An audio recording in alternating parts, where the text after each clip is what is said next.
when you pull in the line for inspection, open your hood, open your trunk, get your helmets ready on the roof of the car for inspection. Under the hood, we are going to check if there are any fluid leaks. Everything should be clean. We are going to check for the battery.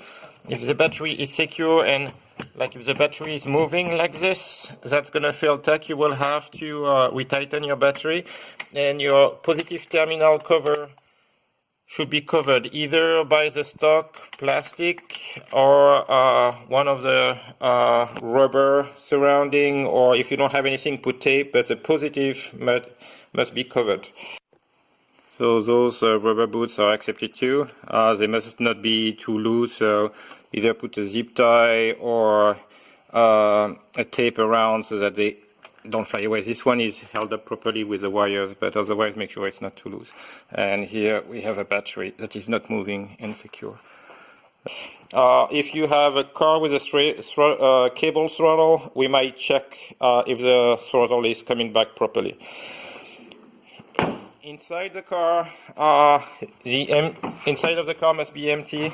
You can't leave stuff on the seats like this. You will have to remove or in your doors. It must be clean so that nothing flies when you drive. Please attach your seat belt so that we can check that the seat belt is working. We'll pull on it, just make sure it works. And the same thing for your seat, whether you have a race seat or regular seat. We'll just make sure the seat is properly attached and it's not moving. Also, we'll inspect the trunk. You can't have things like this laying around. You would have to remove them. If you have a spare tire, you will have also to remove it, as well as the tools from the trunk, so that nothing can fly and eventually break windows. For the helmet inspection, we allow only Snell helmet or SFI rated, so it has to have a Snell like this. We'll check inside the helmet for the sticker. So this one is a SA helmet, if we can see it, yeah, SA 2010, so we'll be looking for that sticker. Rallycross also allows motorcycle helmets, Snell rated ones, so you should have a M sticker. Yes, this one is a M 2010. So right now we still allow 2005, 2010 and 2015. If it's 2000 or earlier, you won't be able to use that. You will have to use a loaner helmet instead. Last thing we are going to check is going to be the play in the wheel. So we don't have time to lift properly the wheel, so we will just be shaking the wheel to feel the play, to make sure. The first thing that can happen, your lug nuts might be loose. In the front, you can have a ball joint or tie rod issue. It can be also an axle nut sometimes that is loose. So I'm just going to show you how to check that quickly at home. Okay, so here we have a front wheel. The wheel is off the ground, so you should do two things. The first one is up and down like this. So movement this way to detect if you have a problem with your ball joint.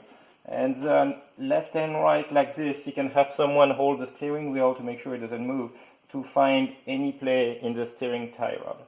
And those are the main two components. So if the wheel is like this, it's tight, nothing is moving, there is no clink clink, you are good to go. So here I remove the wheel by shaking the wheel up and down like this. You are going to check the play in that ball joint here. That this piece that you have to replace if you have play. When you do the left to right movement like this, you are going to detect play in this. It could be either at this end, but more often it's at the other end, what's called the inner tie rod, which is kind of a ball that is inside and it gets play inside. You need a special tool to get in there. The last thing you can check too is here in the front. Those axle nuts sometimes can back off, and that's what's going to give you some play. And of course check your lug nuts that the wheel is tight on.